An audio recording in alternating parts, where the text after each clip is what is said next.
Hello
पैसे सारखेच आहेत,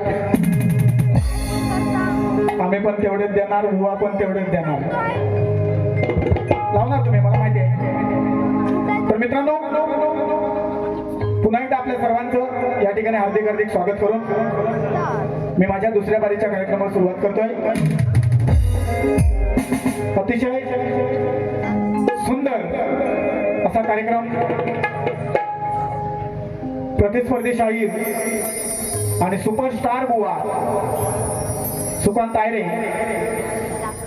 याने आपल्या बारीमध्ये सादरीकरण केलेलं आहे. मित्रांनो, मी जास्त वेळ आपला घेणार नाही, कारण सुशिक्षित आणि गावंढळ यातला फरक तुम्हाला कळला असेल. दोन्ही बुवांच्या एका एका बारीचा कार्यक्रम आपण ऐकला. सुशिक्षितपणा काय असतो आणि गावंढळपणा काय असतो तो आपल्याला नक्की कळाला आहे. बघा, कधी काय बोलावं हा शक्तितुरा इतका सोपा नाही मित्रांनो. सुकांत बुवांना वाटतो इतका सोपा नाही. त्यांची एक सवय आहे की त्यांना आधी कधी काय बोलावे आजपर्यंत कळलेलं नाही. हाच बुवा तुमच्या आणि माझ्यामधला फरक आहे. त्यांना इतकी घाई होते की मुलं तिकडे आहेत तरी इकडे येणार, आधी त्या भगवंताचं त्या देवाचं नामस्मरण वगैरे काय नाही, डायरेक्ट बुवांना अटॅक करणार. हो, असं चालत नाही. याला सुद्धा नियम अटी आहेत. कधी काय बोलावं याला मर्यादा आहे, त्या आधी शिकून घ्या. म्हणून मी सुरुवातीला सांगितलं की वासरू नवीन आहे, एक बडाव आणि एक अंडील. काढतो बुवा तुमची, काढणार मी. बुवानी एक दोन चाली आमच्या देण्याचा प्रयत्न केला. बुवा नाही तुम्हाला जमले द्या. उगाच आपल्याला जर ते एखाद्या गीताला न्याय देता आला नाही, जर ती चाल आपल्याला जमत नसेल तर त्यामध्ये खरं उतरायचंच नाही. प्रथम तुमच्या स्तवनाची चाल देतो, गणाची देतो आणि गवळणीचीही देतो आणि मग रंगबाजीकडे वळतो. बघा, बुवानी सुद्धा ते ओरिजिनल गीत गायलं आणि मी सुद्धा गातोय व तुमच्या आणि माझ्या मधला फरक काय तो तुम्हीच बघा. अरे तेजस्वी तो चमचमणारा,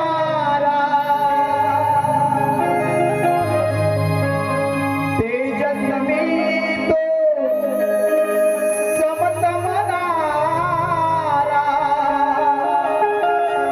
लाखामध्ये एकच खरा,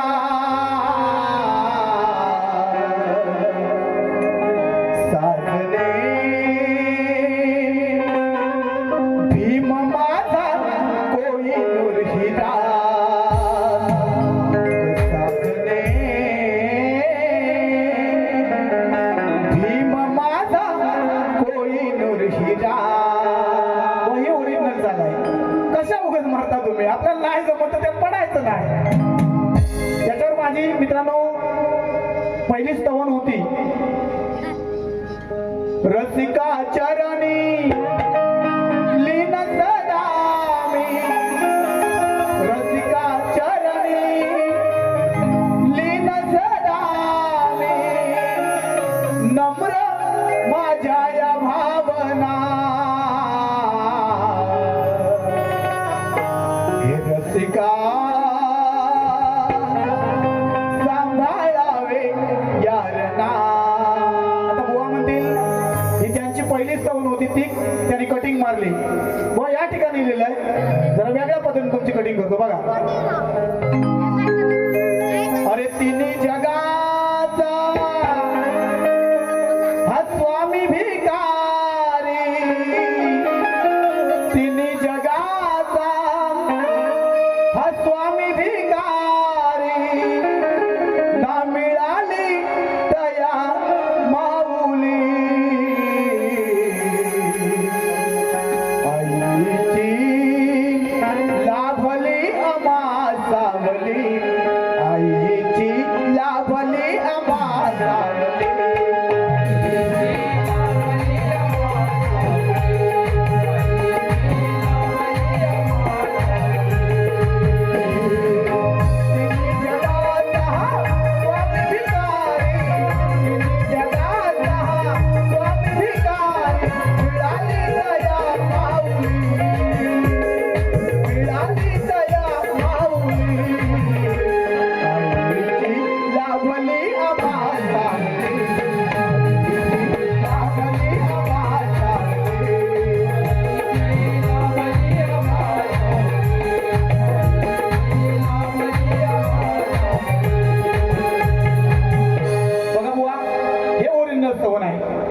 बुवाने गण गायला.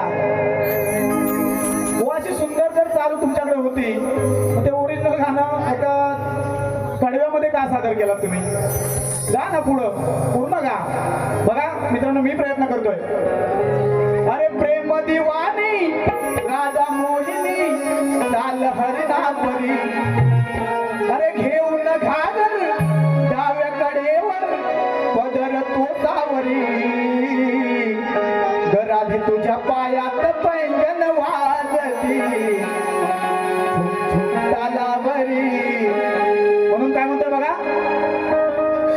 आळवी तो तुझला लंबोदरा रे, यावे तू धावणे पहिल्या पूजेचा, अरे मान हा तुझला तू मोर यज्ञाने, घ्यावे सांभाळून जनाला, अरे तू विश्वाचा रे धनी, घ्यावे सांभाळून जनाला, तू विश्वाचा धनी, घ्यावे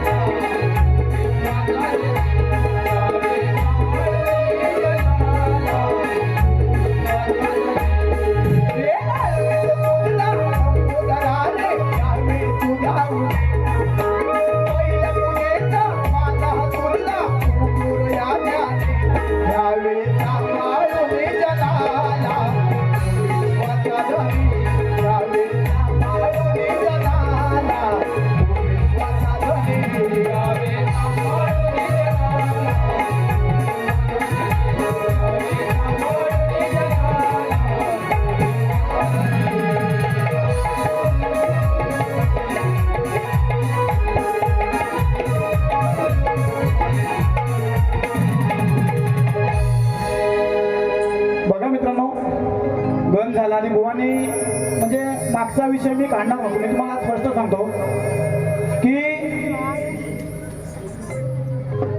बुवा ज्यांना वस्तात म्हणतात ना, मंगेश गुरव, त्यांचं एक 5-6 दिवसापूर्वी माझ्याशी कॉन्टॅक्ट झालेलं होतं आणि त्यांनी मला काही आमचं त्या विषयावर बोलणं झालं की म्हणाले, बघा तुम्ही जवळचे शाहीर आहात, उगाच आपल्याला काहीतरी वेडावागडा कार्यक्रम नकोय.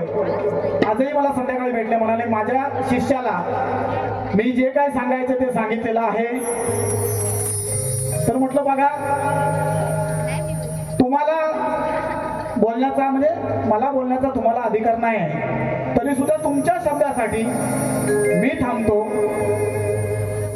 तुम्ही म्हटलं त्या कार्यक्रमाला आज आलात तर खूप बरं होईल.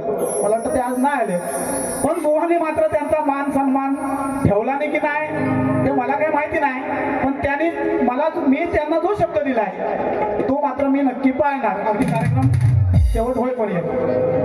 आता बुवा म्हणतात की गवळणीची कटिंग बुवाने देण्याचा एक प्रयत्न केला. कोण त्यांचा कवी आहे, विनोद धावडे, त्याला ना एक दिवशी भाई गोस्वामीकडे घेऊन जा, त्यांच्या जरा एक 5 मिनिटं पुढ्यात बुवा बसवा. असू दे, पोरगा नवीन आहे, लिहितोय, आम्ही सुद्धा त्यांचा आदर करतो, पण तो जो काय लिहितोय ना ते त्यांना एकदा दाखवा, त्यांच्या नजरेखालून ते जाऊ दे, मग समजेल. बुवा म्हणतात राजकारण आणि राजकारण, तुमचं राजकारण आम्हाला झोंबायची गरज काय. आणि त्यांचा एक शब्द वारंवार आलाय की बुवांना आणि त्यांच्या सहकार्यांना बुवा विषय मंडळापर्यंत नक्की जाणार आहे. तुम्ही फक्त जो काही येळवणला गण सादर केलाय आणि त्याच्या आधी जी काय गणाची प्रस्तावना केली आहे त्याच्यावर तुम्ही फक्त ठाम राहा. काय असेल निर्णय ते गुरुवर्य सद्गुरू भाई गोसावी हे घेतील. झाले 8 दिवसामध्ये तो विषय मंडळामध्ये जाणार आहे. मित्रांनो, पहिलीच मी गवळण विरारमध्ये सादर केली. बुवा म्हणतात त्याला मी कटिंग मारली. काय आज गरज नव्हती, आजच्या गवळणीची फक्त कटिंग मारायची होती आणि तुम्ही निघून जायचं होतं, मागचं काढायची काही गरज नव्हती, पण बुवांनी देण्याचा प्रयत्न केला. दुसरी मी गवळण मागच्या बारीमध्ये दिली बुवांना. ती आधी काय लिहिली होती ना ती मी सांगतो. मी ज्या वेळेला बुवांना गवळण दिली होती की बिघडला पोर हा लाडा पाहिजे, म्हणजे हा बिघडला कोणामुळे तर लाडामुळे. यशोदा मातेने त्याचे जे लाड केले आणि त्याच्यामुळे हा पोरगा बिघडला, म्हणजे श्रीकृष्ण बिघडला. तर त्याच्यानंतर त्यांचा जो कोण कवी आहे त्याने एक गाणं लिहिलं होतं की काहीतरी होतं, म्हणजे आईचा घो म्हणे म्हणजे त्याला ते गोमणे म्हणून या अंडावरून त्याला ते गाणं लिहायचं आहे, पण त्याचा अभ्यास अपुरा आहे, त्याला अजून काही शास्त्रात ते अजून मिळालेलं नाही. आणि तुम्हाला सुद्धा सांगतो, हे गोमणे आडनावच कुठेही तुम्हाला मिळणार नाही, फक्त ते रामनपेठच आहे. एक 5-6 घरं आमची आहेत तिथेच आहे, आणि बुवा तुम्हाला शास्त्रात पण नाही मिळणार.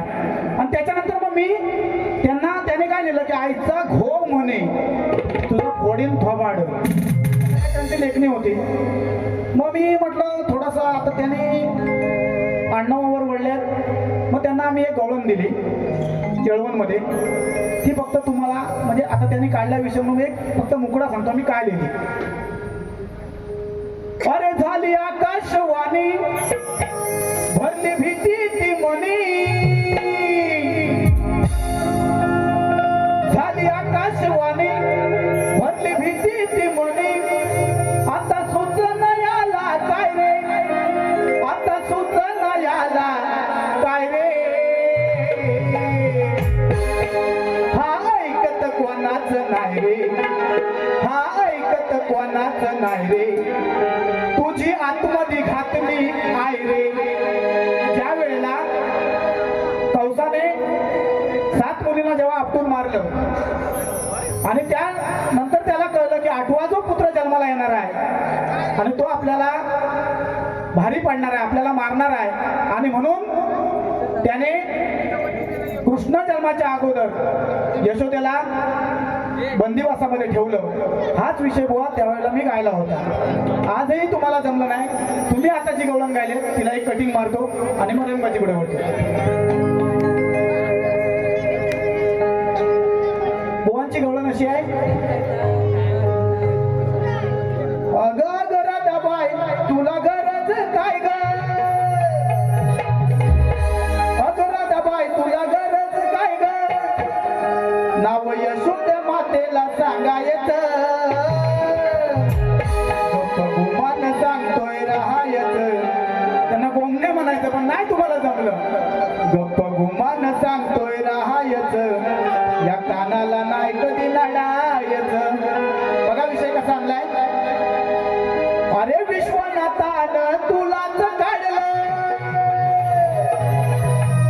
बुवांना झोंबेला विश्वनाथ म्हणजे कोण? आदिपुरुष म्हणजे ब्रह्मा विष्णू आणि महेश यांना निर्माण करणारा. आणि म्हणून म्हणतोय अरे विश्वनाथानं तुलाच काढलं त्या सुरेशाला नाही विसरायचं. आता सुरेश म्हणजे बुवांच्या वडिलांचं पण योगायोगानं नाव सुरेश आहे. म्हणून काय म्हणते बघा, अरे विश्वनाथानं तुलाच काढलं त्या सुरेशाला नाही विसरायचं. तुला नंदा घरी पुढं वाढायचं, अरे तुला नंदा घरी पुढं वाढायचं, या राधे सवे तुला राहायचं. नंदा घरी पुढं वाढायचं, राधे सवे तुला राहायचं.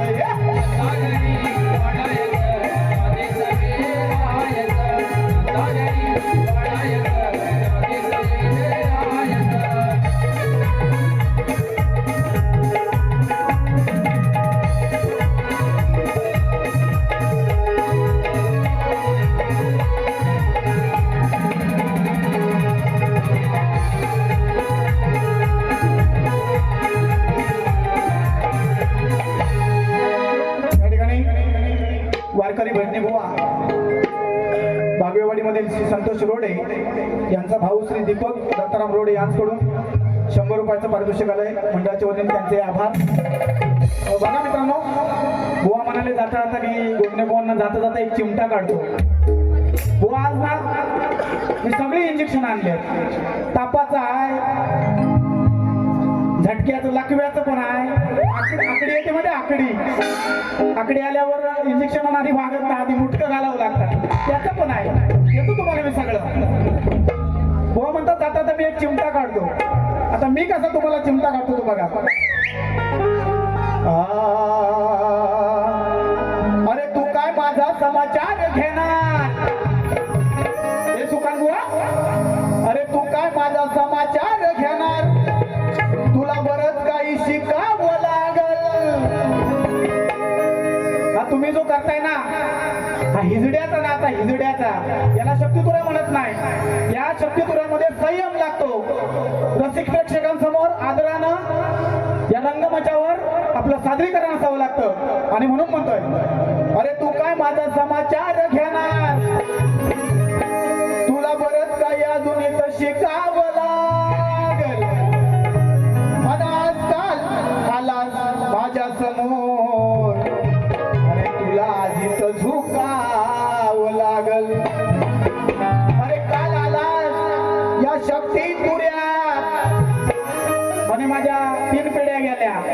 आजान केला, त्याच्यानंतर पंजन केला, बाबा गप राहिला होता, आणि आता पोरगा मध्येच आला आणि मग गेला अरुण बुवांकडे, म्हणाला मला काहीतरी शिकवा. हे बुवा पुरेपूर घराणं नाही आहे तुझं, आजान केला ना बापान केला इथपर्यंत ठीक आहे, मध्ये तो कार्यक्रम थांबला, ते घराणं नाही तुझं पुढं वंशावळ वाढत आलेली आहे. अरे काल आलास या शक्ती तुऱ्यात शाहीर म्हणून, अजून 1-2 वर्ष तुला इथं टिकावं लागल. आणि माझी बरोबरी करणं याला जमणार नाही, कारण अरे 1-2 वर्षांत तुझं सामान तुला विकावं लागल. अरे शिकून घे लहान थोर गायकांचा आदर करायला, ज्याने 10वीला हा सत्मार्ग त्याची कदर करायला. अरे पोरचेपणा सोडून दे, लाग चांगलं वागायला, नाहीतर लागेल तुला हे सामान गाडीत भरायला. पहिले विषय देतो बघा, 100% परत एकदा बुवांसाठी. यावर्षी एक संत रचित गवळण ही खूप गाजली, आणि त्याच गीताच्या चालीवर बुवांचा थोडासा चिमटा काढतो. ते गीत असं होतं,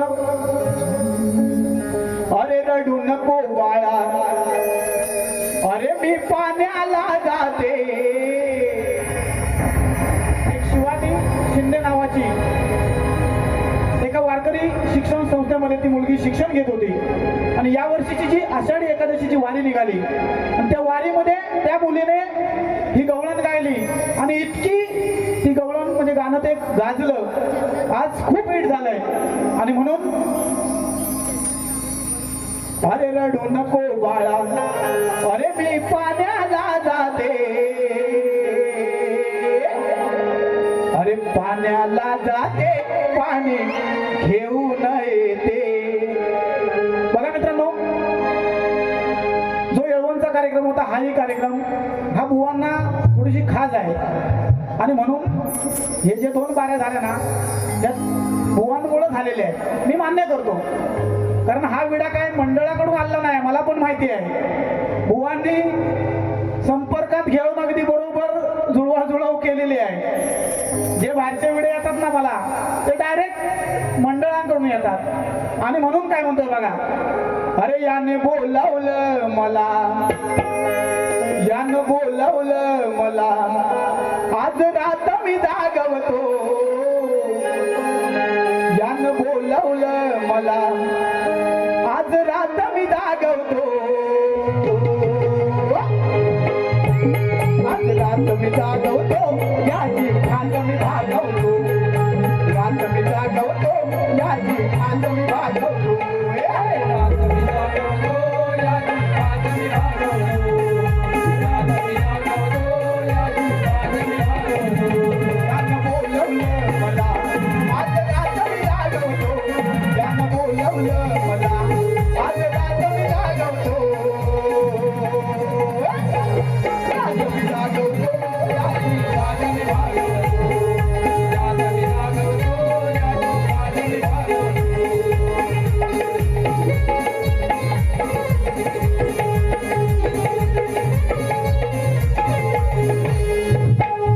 मी बघा मित्रांनो, एकदा धड म्हणतात ना भारावर चिंध्या, वस्तात कोण तर मंगेश गुरव, कविवर्य कोण तर स्वर्गीय अरुण कुमार यादव. आज त्यांचे चिरंजीव अस्वत यादव सुंदर अशी गाणी लिहितात. का बुवा त्यांच्याकडे तुम्ही का नाही 1-2 गाणी मागितला? म्हणे माझा विनोद तावडे लिहितो. आणि म्हणून म्हणतोय बघा, कन्याबरोबरी माझी, कन्याबरोबरी माझी, बाहेरून गाणी मागवतो, बरोबरी माझी, बाहेरून गाणी मागवतो, कन्याबरोबरी माझी, बाहेरून गाणी मागवतो, कन्याबरोबरी माझी, बाहेरून गाणी मागवतो, गाणी मागवतो, गाणी मागवतो, गाणी मागवतो, गाणी मागवतो.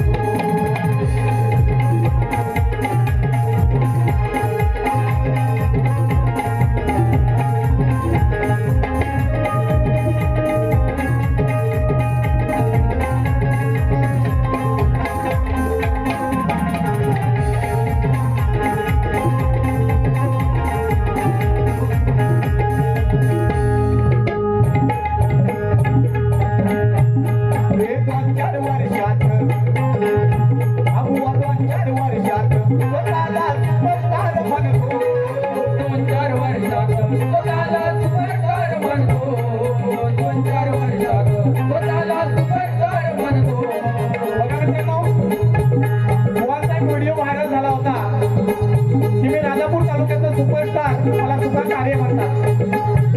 त्यावेळेला मी विचारलंय, अजून मी त्याच्यावर ठाम आहे की तुमची निवड कोणी केली राजापूर तालुक्याचा सुपरस्टार, तो आजही सांगा. त्यावेळेला बुवांकडनं मला उत्तर आलं असं होतं की माझे 23 कार्यक्रम झाले म्हणून मी सुपरस्टार. त्यावेळेला सांगितलं तू भीक मागे बुवा आहे. आजही सांगतो यावर्षी बुवा 23 वरून 3 वर आले आहेत.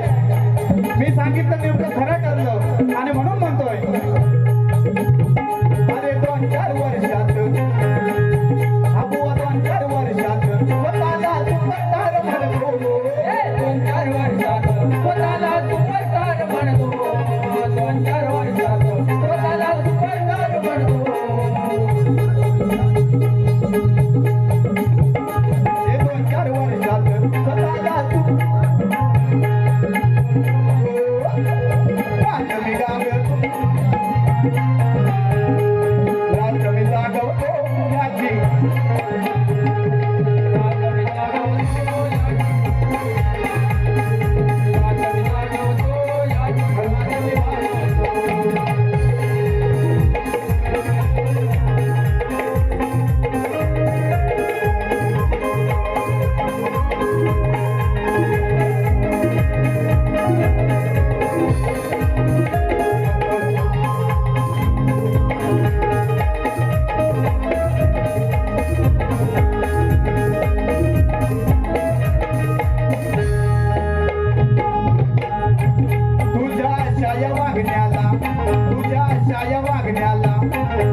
या ठिकाणी हॅलो मग एक बक्षीस येऊन गेलं, मला नाव काय आता लक्षात नाही, जड्यार म्हणून,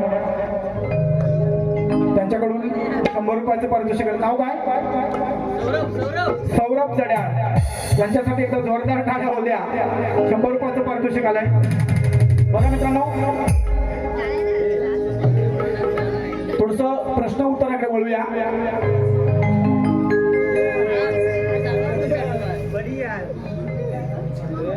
सौ राजश्री कामतेकर यांच्याकडून जागृत देव श्री रवनाथ महाराज गाणं बोलणे 201 रुपयाचं पारितोषिक आलंय. बघूया, त्यांचे आभार. विनय बोबाटे, पेटून जाऊ दे की वेचून जाऊ दे, काय दिलं? पेटून ना की विजून? भेटणार. तर बघा, तुरेवाल्या शाहिरांना आम्ही जो प्रश्न दिला, कारण बुवांकडून थोडस आमच्याविषयी वेगळं या ठिकाणी सांगण्यात आलं. या ठिकाणी आमचे मित्र अजिंक्य कांबळे यांच्याकडून 100 रुपयाचं पारितोषिक आलं, त्यांचे आभार. ते म्हणतात की बुवानी म्हणजे प्रत्येक बारीला प्रश्न बुवा बदलतात. व तुमचा तोच प्रश्न आहे का? जो तुम्ही येळवणला विचारला तो तुमचा प्रश्न नाही ना. आज थोडासा ते तर तुम्ही तो सुद्धा फिरवलाय. आणि हा एक प्रामाणिक कलाकार आहे. गेली अनेक वर्ष आंबेडकर बुवांच्या मार्गदर्शनाखाली मी कार्यक्रम करतो. आज माझ्या ज्या प्रश्नाचं बुवांच्या सहकार्याकडून जे उत्तर मिळालंय ते मला पटलेलं आहे. आणि बुवांचा जो प्रश्न आहे त्याचं सुद्धा उत्तर देण्याचा माझा प्रयत्न आहे. कारण बुवांनी प्रश्न हा थोडा फिरवलाय. बुवा, तुमचा जो ओरिजिनल प्रश्न होता त्याचं मी सुद्धा उत्तर काढलेलं आहे, ते तुम्हाला देण्याचा प्रयत्न करतो. तुमच्यामध्ये जर प्रामाणिकपणा असेल तर तुम्ही सुद्धा ते पटवून घ्याल. या ठिकाणी सुरुवातीचा प्रश्न बुवांचा असा होता की भगवान महाविष्णू लक्ष्मीदळ अष्टदळ कमळाच्या ज्या एका पाकळीवर बसले आहेत त्या कमळ पाकळीचे नाव काय आणि उर्वरितच्या कमळाच्या 7 पाकळ्यांवर विष्णू बरोबर कोण बसले आहे आणि त्यांची नावे काय. आज थोडासा बुवानी प्रश्न फिरवलेला आहे. तर बुवा आम्ही जे उत्तर काढलं होतं ते आधी तुम्हाला सांगण्याचा प्रयत्न आहे. तर भगवान विष्णूसह लक्ष्मीदळ अष्टदळ कमळाच्या ज्या एका पाकळीवर बसले आहेत त्या कमळ पाकळीचे नाव म्हणजेच वैकुंठ असे आहे. उर्वरित ज्या कमळाच्या 7 पाकळ्यांवर विष्णू बरोबर ब्रह्मा सृष्टी निर्मितीचे देव हे विमल पाकळीवर, शिव संहाराचे देव उत्कर्षिणी पाकळी, इंद्र देवतांचा राजा ज्येष्ठा पाकळी, वरुण जलाचे देव सौम्या पाकळी, अग्नीचे देव सर्वांधकरी पाकळी, यम मृत्यूचे देव उदारा पाकळी, सूर्यदेव हे बोगदा पाकळी. आणि हे ब्रह्मांड पुराण उत्तरार्ध भाग अध्याय 24वा यामध्ये आम्हाला हे उत्तर बुवा मिळालेलं आहे. याविषयी श्लोक असा आहे, वैकुंठ पाकळीविषयी श्लोक आहे. तत्रंक्यम दलत्युग्यम वैकुंठ तन्नी बोधत तस्मिन दले हरिह श्रीमान असते लक्ष्म्या समन्वित. म्हणजे या श्लोकाचा अर्थ असा आहे की त्या कमळाच्या एका अत्यंत उत्तम प्रधान दलाला वैकुंठ असे समजावे. त्या दलावर श्रीमान भगवान विष्णू लक्ष्मी सहित विराजमान आहेत. आणि उर्वरित ज्या 7 पाकळ्यांवर तेव्हा तुम्ही विचारला होता त्याविषयी श्लोक असा आहे, ब्रह्माच दलमासः शिवश्मम दलामाश्रितः इंद्रो वरुणो ग्रीमहे सूर्य एवं च एते दलेषु सवताना विष्णुवंशा प्रकीर्ता. अर्थ याचा असा आहे की ब्रह्मदेव एका दलावर, भगवान शिव दुसऱ्या दलावर, इंद्र वरुण अग्नी यम आणि सूर्य हे इतर दलावर स्थित आहेत. हे सर्व विष्णू अंश म्हणून प्रसिद्ध आहेत. हे उत्तर बुवा आम्ही त्यावेळेला काढलेलं होतं, तुम्हाला देण्याचा प्रयत्न आहे. तुमच्यामध्ये जर पटवून घेण्याची ध्यानात असेल तर तुम्ही जरूर याचा खुलासा करावा. आणि आता तुम्ही तो प्रश्न फिरवलाय, फक्त काय म्हणतात नाही लोकांसांगे ब्रह्मज्ञान आणि आपण मात्र कोरड पाषाण म्हणजे ते प्रश्न बदलतात. तो तुम्ही सुद्धा आज बदललात ना.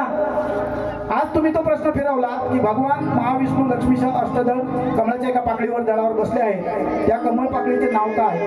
या अष्टदळ कमळाच्या उत्पत्ती मूळ ठिकाणाचे आणि देठाचे नाव काय. तर या देठाचे ना म्हणजे कमळाच्या एका पाकळीवर जे बसले आहेत त्याचं नाव वैकुंठ आणि मूळ आणि देठाचे नाव नाभी म्हणजे नाडी, विष्णू नाडी, यालाच ब्रह्मनाळ असे म्हणतात. हे बुवा आम्हाला जे मिळालंय उत्तर ते तुम्हाला देण्याचा प्रयत्न आहे. या ठिकाणी मित्रांनो मगाशी सुकान बुवा बोलून गेले की म्हणे शास्त्र म्हणजे काय आहे हे मी तुम्हाला शिकवतो. बुवा मी अजून सांगतो, तुम्ही अजून अंड्यात आहात. हे जर शास्त्र मांडायचं असेल ना ते तुमचं काम नाही. आता मगाशी काहीतरी कुत्र्याचा विषय बुवान लावला नाही आणि पुढे त्यांच्या कवीने असं लिहिलंय, त्याला अजून सांग. आता राजापूरची गंगा आली ना त्याला तिथे नेऊन ते आंघोळ घाल. काहीतरी गावात त्याला कोण विचारलं नाही. अरे असं नाही चालत. शास्त्र म्हटल्यावर शास्त्र त्या ठिकाणी आलं पाहिजे. त्या ठिकाणी वैयक्तिक हे वेदावे शास्त्रात मांडायचे नसतात. मी एक विषय बुवा आज तुमच्यासाठी मुद्दाम लिहिला आहे. बघा कसा विषय आणला मित्रांनो की बसा 2 मिनिट.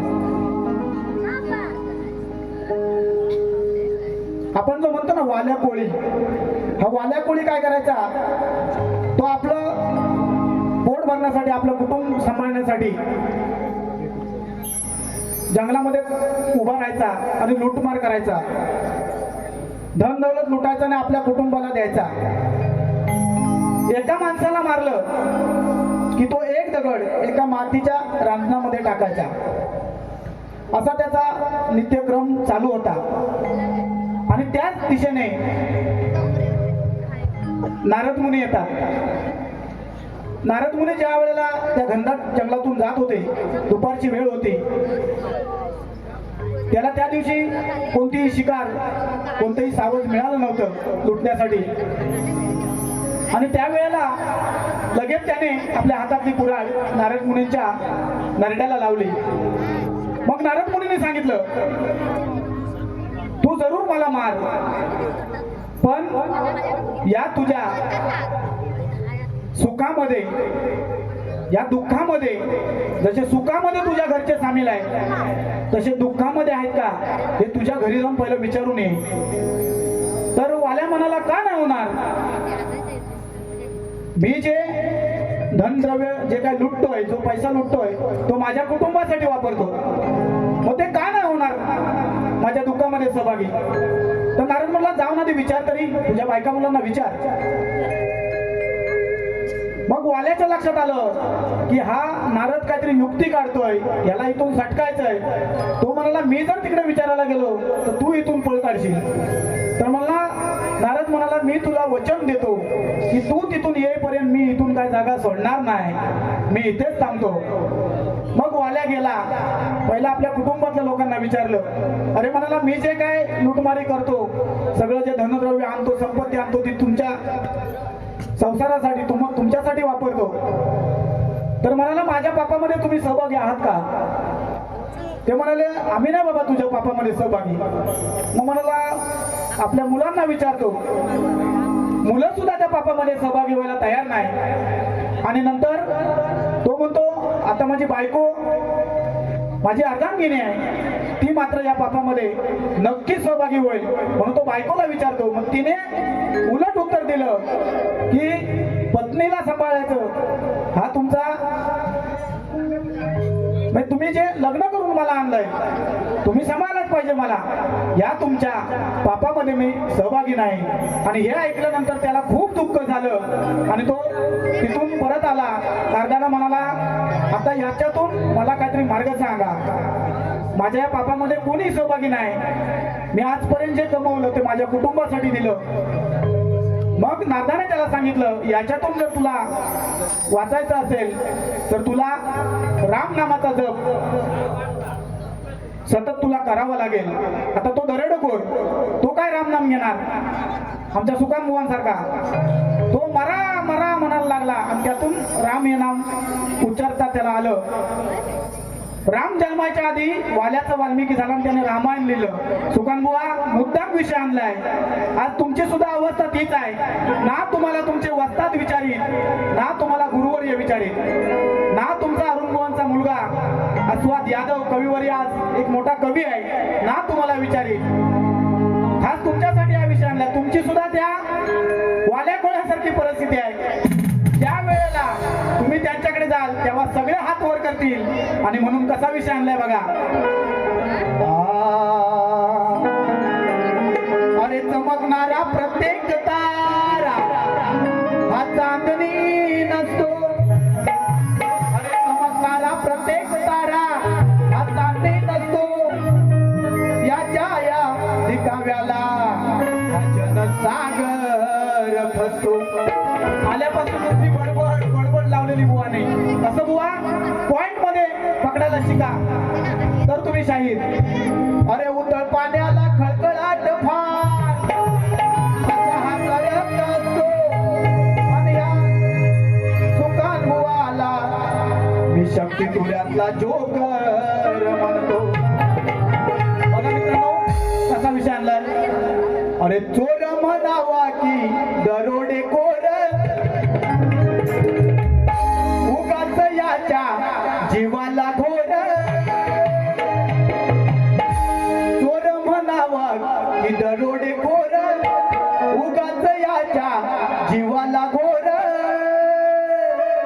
घेतो या जीव नाही मुळी किव, घेतो या जीव नाही मुळी किव.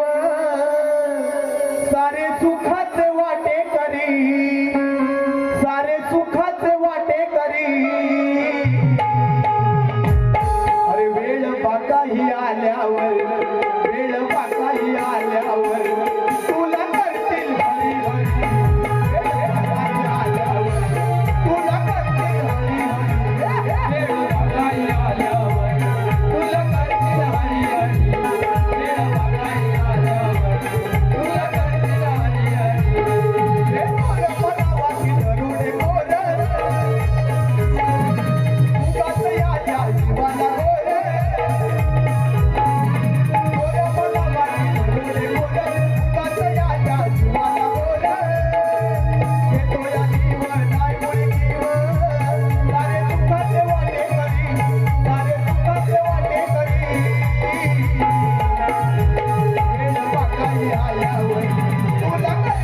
एक शास्त्राचा विषय वर समोर ठेवलेला आहे.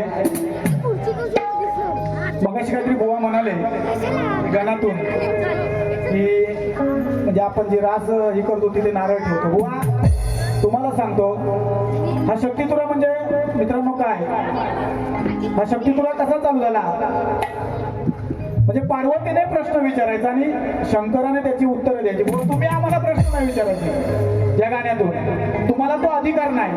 आणि जा तुमच्या गुरुवर्यांकडे आणि त्यांना विचारा, मग ते सांगतील तुम्हाला काय. ते काय म्हणतात ना, अर्धवट ज्ञान कामाचं नाही. तुम्ही आम्हाला प्रश्न विचारायचा तुम्हाला अधिकार नाही. शक्तीने प्रश्न विचारले म्हणजे आदिमायेने प्रश्न विचारायचा आणि शंकराने त्याची उत्तर द्यायची. तो हा शक्तितुरा आहे. अजून तुम्ही खूप लहान आहात. बघा मित्रांनो, एक दुसरा विषय आणलाय. या कलेचा सुकानुभवांना खूप गर्व झालेला आहे. अनेक नामवंत शाहीर या राजापूरमध्ये आहेत, लांजामध्ये आहेत, रत्नागिरीमध्ये आहेत, संपूर्ण महाराष्ट्रामध्ये आहेत. टॉपचे शाहीर आहेत, टॉपचे. पण एकच शाहीर असा असेल की त्याला या कलेचा ग आहे. तसाच गर्व रावणाला झाला होता. बघा बुवा कसा विषय आणलाय. काय झालं बघा, फार पूर्वीची एक कथा आहे की रावणाची आई कैकसी ही शिवभक्त होती. ती दररोज मातीचं आत्मलिंग बनवून त्याची मनोभावे पूजा करायची. एक दिवशी रावणाने बघितलं. मग रावण आपल्या आईला म्हणाला की हे तो मातीचं आत्मलिंग बनवून कशासाठी पूजा करतेस? मी जातो नाही शिवाचा आत्मलिंग खेचून घेतो आणि तुला मी या ठिकाणी पूजेसाठी आणून देतो. तो गर्वामध्ये गेला. त्या ठिकाणी भगवान विष्णूंची त्याने स्तुती केली. भगवान विष्णू म्हणजे भगवान शंकर त्याला प्रसन्न झाले आणि प्रसन्न होऊन त्यांनी त्याला सांगितलं तुला जे काय हवं ते माग. त्याने लगेचच आत्मलिंग मागितलं. आता आत्मलिंग मागितलं, परंतु त्यावेळेला भगवान शंकराने त्याला एक अट घातली की आत्मलिंग तू जर घेऊन जात असेल तर ते वाटेमध्ये कुठे खाली ठेवता येणार नाही. ज्या ठिकाणी खाली ठेवशील त्याच ठिकाणी ते राहील. मग तो आमच्या सुकान मोहन सारखा गमजत गेला. म्हणाला जाणार मी. सगळ्या देवांनाही वार्ता कळली. सगळे देव भयभीत झाले. म्हणाले आता करायचं काय? मग सगळ्यांनी गणपतीचा दावा केला. आता याच्यातून मार्ग कोण काढणार? तर म्हणाले गणपती बाळ गणेशच याच्यातून मार्ग काढणार. आणि मग त्याने गणपतीचा दावा केला. गणपती म्हणाला तुम्ही शांत बसा, मी काय ते बघतो याचं एकदा. गणपती त्या वाटेमध्ये ज्यावेळेला रावण ते आत्मलिंग घेऊन निघाला त्यावेळेला गणपती वाटेमध्ये गुराख्याचं सोंग घेऊन त्या ठिकाणी वाटेमध्ये उभा राहिला. दैवी चमत्कार मित्रांनो असा झाला की त्याला वाटेमध्ये लघुशंका झाली, म्हणजे लघवीला झालं. आता करणार काय? लघवीला जायचं तर आत्मलिंग कुठं ठेवायचं? एक तर शंकराने अट घातली आहे की ते वाटेमध्ये कुठेही खाली ठेवता येणार नाही. मग त्याने इकडे तिकडे पाहिलं तर लहान मुलगा समोर दिसला. म्हणाला हा गुराख्या हे जरा माझी वस्तू एवढी सांभाळ. म्हणाला एवढी जड वस्तू मी कुठे घेऊन बसू? मला माझी गुरं सोडले. तर म्हणाले फक्त मी लगेचच येतो, मला लघवीला झालाय, मला लघु शंका झाली, मी लगेच 1-2 मिनिटात येतो, तोपर्यंत तू घेऊन सांभाळ. तो म्हणला मी घेईन, पण तुम्ही मी 3 हाका मारी. त्याच्या अगोदर तुम्ही आलात तर बरं, नाही तर मी आपलं खाली ठेवेन, मी माझ्या कामाला जाईन. मग तो म्हणला चालेल. त्याने ते आत्मलिंग गणपतीच्या हातामध्ये दिलं. बघा मित्रांनो दैवी चमत्कार कसा झाला. रावण जो लघुशंकेला बसला, काही केला ती लघवी थांबेना. पहिली हाक गणपतीने मारली, तो हाताने सांगतोय थांब जरा, थांब जरा. दुसरी हाक मारली तरी पण तो काय उठेना. तिसऱ्या हाकेला मात्र तिसरी हाक मारली आणि गणपतीने ते आत्मलिंग जमिनीवर ठेवलं. जमिनीवर ठेवलं आणि गणपती तिथून निघून गेला. रावणाला बघतो तर काय, ते आत्मलिंग जमिनीमध्ये रोतून बसलं. त्याने रागाने एकदम ताकदीने ते खेचून काढलं वरती.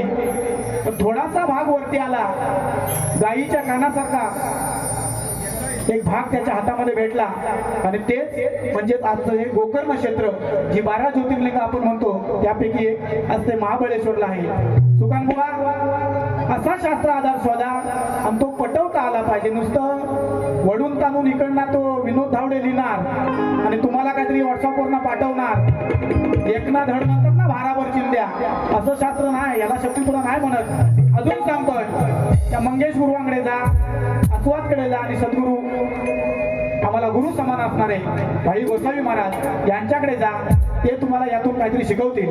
पण तुमची ती तयारी नाही आहे. तुम्हाला म्हणजे मला वाटतं तुम्ही जेव्हा जन्माला आलात तेव्हा तुम्ही ते शिकून आलाय. त्याच्यामुळे तुम्हाला काय कोणाकडे जाण्याची गरज नाही. तुमच्या ते भाषेतून ते दिसतंय. तुम्हाला प्रामाणिकपणा किंवा काहीतरी मला कोणाकडे तुम्ही शिकायचंय हे तुमच्या वागणुकीत कुठं दिसत नाही. बघा बुवा कसा विषय आणलाय.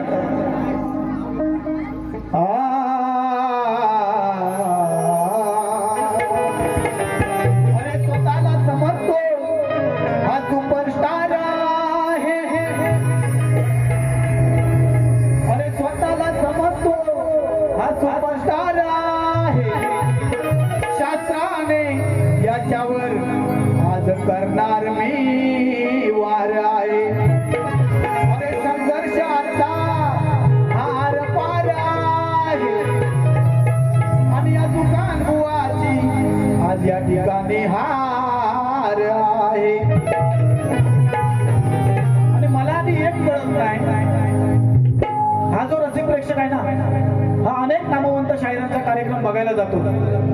बघा तुम्ही, म्हणजे एक जे चुकीचं आहे ते चुकीचंच आहे. हा एकमेव शाहीर असेल की जो कार्यक्रमाची सुरुवात आहे ना, त्याला काय नाही, आयोजक मंडळाचं काय समालोचन नाही, कुठल्या देवाचं नाही, पहिला उभा राहिला की पहिला आधी बुवावर कुठून पडणार.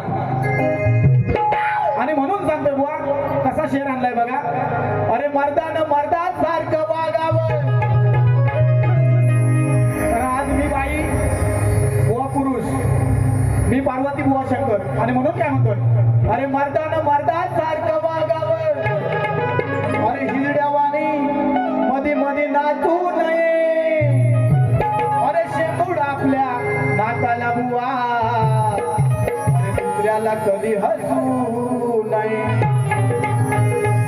अरे माझ्या नादाला लागू नको तू, अरे त्यात तुझं भलं आहे. काय म्हणतोय बघा बुवा, अरे माझ्या नादाला लागू नको तू, त्यात तुझं भलं आहे. अरे बंगला सारखा सोलीन तुला मी, अरे तेवढी माझ्या अंगात कला आहे. मगाशी बोलून गेले की म्हणे प्रत्येक बारीला गोमनी बुवा सुरुवात करायची, आज मी करतो. मी मित्रांनो सुरुवातीला सांगतोय की मी त्यांचे जे वस्ताद आहेत मंगेश गुरव, त्यांच्या शब्दासाठी थांबलोय आणि त्यांना जो शब्द दिलाय तुम्ही पाहणार. आणि तुमच्या जेवढी जर खास असेल ना, तर एक दिवशी नाक्यावर कार्यक्रम लावूया चांगला. अगदी 2 खुर्च्या ठेवूया, तुमच्या गुरुवर्यांना समोर बसवा, माझ्या गुरुवर्यांना समोर मी बसवतो, आणि त्यांच्या समोर काय असेल तर ओळखून जाऊ द्या. आज झालंय काय, तुम्ही जे काय या हिजड्याचा नाच जो केलाय ना चालू, तो तुमच्या गुरुवर्यांपर्यंत गेलेला नाही. ती व्यक्ती फार थोर आहे. मागच्या एका मीटिंगला तुम्हाला सांगितलंय की तुला भाजून काढीन, आणि त्यांच्याकडे तेवढी ती कुवत आहे. बघा बुवा कसा विषय आणलाय. वसंत भावकर यांच्याकडून 100 रुपयाचं पारितोषिक आलंय. मंदिराच्या वतीने त्यांचे आभार. अरे काय सांगू यात हे नशीब फुटलं. अरे शेराला सव्वा शेर बघा भेटलं. कुतून कुतून बघतोय बघा हा वरती उठायला, हा वरती उठायला. याच्या गर्वाचा फुगा, याच्या गर्वाचा फुगा लागला हळूहळू फुटायला. याच्या गर्वाचा फुगा लागला हळूहळू फुटायला.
तर बघा मित्रांनो, या ठिकाणी कुमार रेहान आकटे यांच्याकडून गोमने बुवा यांच्या गायकीसाठी 200 रुपयाचं पारितोषिक आलंय.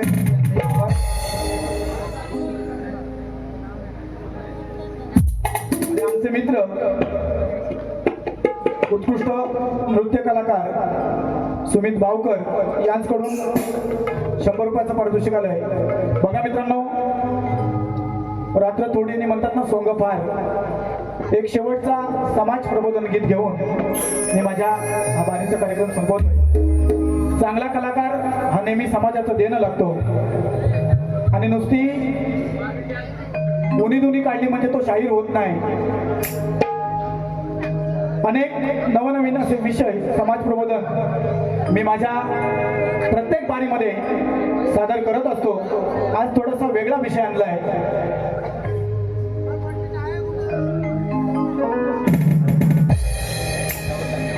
या ठिकाणी आमचे बोबटे बंधू म्हणजे ज्या वेळेला हा कार्यक्रम ते माझ्या घरी विडा देण्यासाठी आले, म्हणजे ठरवण्यासाठी आले,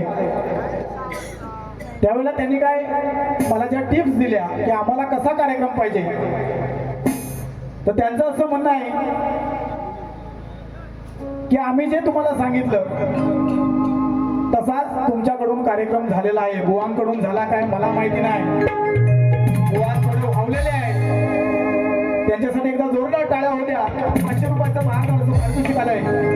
या ठिकाणी मित्रांनो, एक सुंदर असा विषय समाज प्रबोधनाचा सादर करून मी माझ्या बारीचा कार्यक्रम संपवतोय. बघा, आज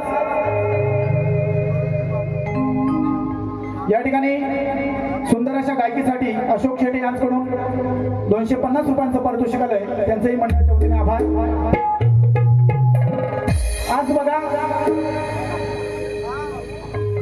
तरुण पिढी जी आहे ती नोकरीसाठी शहराकडे वळते.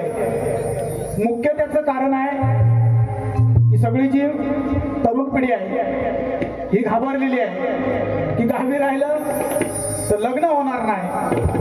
काय काय जणांची जमलेली आहेत, वेटिंगवर आहेत, पण अजून काय म्हणजे यंदा नाही म्हणतात पुढच्या वर्षी करूया, थांबलेले आहेत, तुंबलेले आहेत गडी. तरुण पिढीची शहराकडे वळली. आज गावामध्ये परिस्थिती कठीण आहे. म्हणजे एखादं जर प्रेम झालं तर ते स्मशानापर्यंत न्यायला लोक नाही आहे. जर एखादा सण साजरा करायचा झाला, आज जर त्रिपुरारी पौर्णिमा साजरी करायची झाली, जर महाशिवरात्र साजरी करायची झाली, तर पालखी नाचवायला आपल्याकडे मुलं नाही आहेत, ना ढोल वाजवायला मुलं. नवीन असा विषय आजच्या या कार्यक्रमासाठी सादर करतोय. मित्रांनो बघा, अरे कलेची प्रसारणा सुकान बुवा मी आजवर कधी केलेली नाही. अरे कलेची प्रसारणा मी आजवर कधी केलेली नाही. अनशास्त्रान ताल सूर सोडून अरे बारी मी कधी केलेली नाही. अरे लक्षात घे ही वेळ अजून अरे गेलेली नाही. कारण या शक्ती तुऱ्यात मला हरवण्याची अजून कुणाची माय व्यालेली नाही. अरे वासरात लंगडी गायशानी अशीच याची कहाणी आहे. आणि उगाच बडे जाव मी जशी याची राणी आहे. शक्ती तुऱ्यामध्ये व्यर्थ याची वाणी आहे.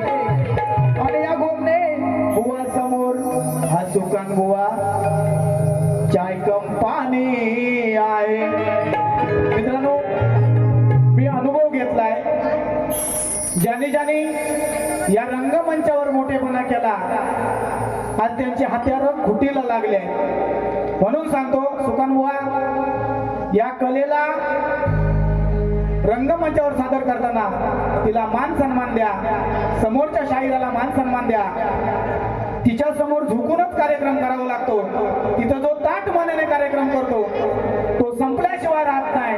जाता जाता सांगतो तुम्हाला काय घ्यायचं ते तर घ्या, तुमच्याकडे ते ध्यानात नाही आहे, कारण तुम्हाला काय वन मॅन शो लढायचा आहे. लढा तुम्ही.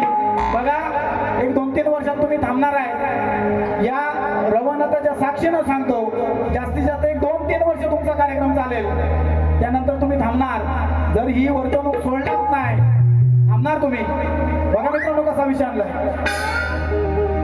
समाज प्रबोधन गीत. अरे काय सांगू जना या गावच्या व्यथा, काय सांगू जना या गावच्या व्यथा, नादिसे मजला गावात जनता, आदिसे मजला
कथा नादी प्रेम गावा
ठिकाणी मी माझ्या दुसऱ्या बारीचा कार्यक्रम संपवतोय. पुन्हा एकदा ज्याने हा कार्यक्रम या ठिकाणी मला करण्याची संधी दिली ते म्हणजे बागेवाडी उत्कर्ष मंडळ मुंबई आणि ग्रामीण यांच्या वतीनं हा कार्यक्रम या ठिकाणी मला सादर करण्याला संधी मिळाली. त्यांचंही या ठिकाणी आभार व्यक्त करतो. पंकजदादा, अतिशय सुंदर साऊंड सिस्टीम, तुमचेही या ठिकाणी आभार व्यक्त करतो. आज संपूर्ण ही जी टीम मला लाभली त्या सर्व टीमचं, ढोलकीपट्टू असतील, पॅड मास्टर असतील, बेंजो मास्टर असतील, कीबोर्ड मास्टर असतील, सर्वांचं आभार व्यक्त करून आजचा हा माझा कार्यक्रम यशस्वीरित्या पार पाडण्यासाठी जो संच मला लाभला तो नवलादेवी नाच मंडळ वीरगाव लांजा व अविनाश वीर यांचे या ठिकाणी आभार व्यक्त करून जमलेल्या सर्व रसिक प्रेक्षकांचं पुन्हा एकदा आभार व्यक्त करून या ठिकाणी मी माझा कार्यक्रम संपवतोय. मित्रांनो, जे मी विडा घेतो, जे पैसे घेतो ते मी वसूल करतो आणि मला वाटतं असंच प्रेम या कलाकारावर आपलं राहो ही आशा बाळगतो. जरूर पुन्हा एकदा कधीतरी या ठिकाणी संधी मिळेल. आज जी संधी दिला इथं या ठिकाणी सोनं केलंय. या ठिकाणी सर्व गावकर मंडळी, सर्व ग्रामस्थ, महिला वर्ग, तरुण वर्ग, विद्यार्थी वर्ग या सर्वांचं या ठिकाणी आभार व्यक्त करून मी माझ्या दुसऱ्या बारीचा कार्यक्रम या ठिकाणी संपला असं जाहीर करतो. जय हिंद, जय महाराष्ट्र.